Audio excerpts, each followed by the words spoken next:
Hello students, welcome back to Kaushik education of YouTube channel. So friends, మనకి ఏంటంటే AP అంతేకాకుండా తెలంగాణకు సంబంధించి సో ఎంసెట్ 2024 అనేది అయితే సో మనకి ఇంకొక 1 month అయితే స్టార్ట్ అవబోతుంది కదా. అయితే దానికి సంబంధించి ఎగ్జామ్ అనేది అయితే పోస్ట్ పోన్ అవబోతుంది. సో అసలు ఎందుకు పోస్ట్ పోన్ అవుతుంది, సో ఒకవేళ పోస్ట్ పోన్ అయితే మళ్ళీ ఎప్పుడు పెడతారు, సో దానివల్ల బెనిఫిట్స్ ఏంటి, లాస్ ఏంటి, మొత్తం తెలిసి అయితే క్లారిటీగా చెప్తాను. సో ఇప్పటికొచ్చి ఎవరైనా మన ఛానల్ని సబ్స్క్రైబ్ చేసి ఉండకపోతే వెంటనే సబ్స్క్రైబ్ అయితే చేసుకోండి. సో ఇలాంటి అప్డేట్స్ అయితే డైలీగా వస్తూ ఉంటాయి.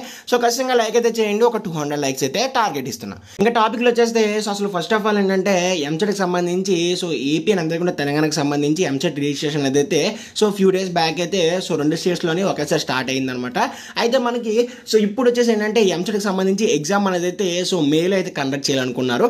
బట్ మనకి ఏంటంటే సో నిన్న వచ్చేసి ఏంటంటే ఎలక్షన్ కోడ్ అనేది అయితే సో నిన్నైతే రిలీజ్ చేశారనమాట సెంట్రల్ గవర్నమెంట్ వాళ్ళు. సో అయితే ఎలక్షన్ కోడ్లోని సో అన్ని ఎలక్షన్స్ కూడా ఓకేనా, సో అది ఏంటంటే స్టేట్ ఎలక్షన్స్ కావచ్చు, లోకల్ ఎలక్షన్ కావచ్చు, ఏదైనా సరే సో మనకి మేలో అయితే కండక్ట్ చేయాలని చెప్పేసి అయితే చెప్పడం జరిగింది.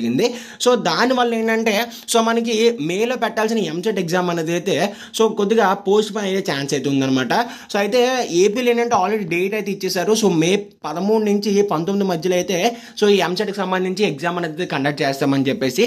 అయితే మనకి మే 13నే సో స్టేట్కి సంబంధించి ఎలక్షన్స్ అయితే ఉన్నాయి కాబట్టి సో పోస్ట్ పోన్ అయ్యే ఛాన్స్ అయితే ఉందన్నమాట. అదే తెలంగాణకు సంబంధించి ఇంకా డేట్స్ అయితే అనౌన్స్ చేయలేదు. సో కాబట్టి మనకి ఏంటంటే వాళ్ళు కూడా మే 1st వీక్ లేదంటే మే 2nd వీక్ అని చెప్పేసి అన్నారు. సో కాబట్టి దానికి కూడా మనకి ఏంటంటే ఎఫెక్ట్ అవుతుంది కాబట్టి సో మనకి పోస్ట్ పోన్ అయ్యే ఛాన్స్ అవుతుంది అనమాట. అటు ఏపీ అని అందుకున్న తెలంగాణలో కూడా సో మనకి ఎగ్జామ్ అయితే పోస్ట్ పోన్ అవుతుంది. సో దీనివల్ల మనకి లాస్ ఏంటి అంటే ఫస్ట్ ఆఫ్ ఆల్ ఏంటంటే సో ఎగ్జామ్ అనేది అయితే లేట్ అవ్వడం వల్ల సో రిజల్ట్స్ అనేవి అయితే లేట్గా వస్తాయి. సో రిజల్ట్స్ లేట్గా వస్తే కౌన్సిలింగ్ లేట్ అవుతుంది. సో దానివల్ల ఏంటంటే స్టూడెంట్స్ అందరూ కూడా సో లేట్గా జాయిన్ అవుతారు అనమాట. అంటే అకాడమిక్ ఇయర్ అనేది అయితే సో కొద్దిగా లేట్గా జాయిన్ అవుతారు అనమాట. సో అకాడమిక్ ఇయర్లో లేట్గా స్టార్ట్ అవుతుంది.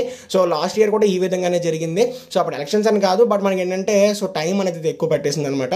సో ఆగస్ట్ ఆ టైంలో అయితే జాయిన్ అయ్యారు స్టూడెంట్స్ అయితే. సో వాళ్ళకి అక్టోబర్ నుంచి అయితే క్లాసెస్ అయితే స్టార్ట్ చేశారు.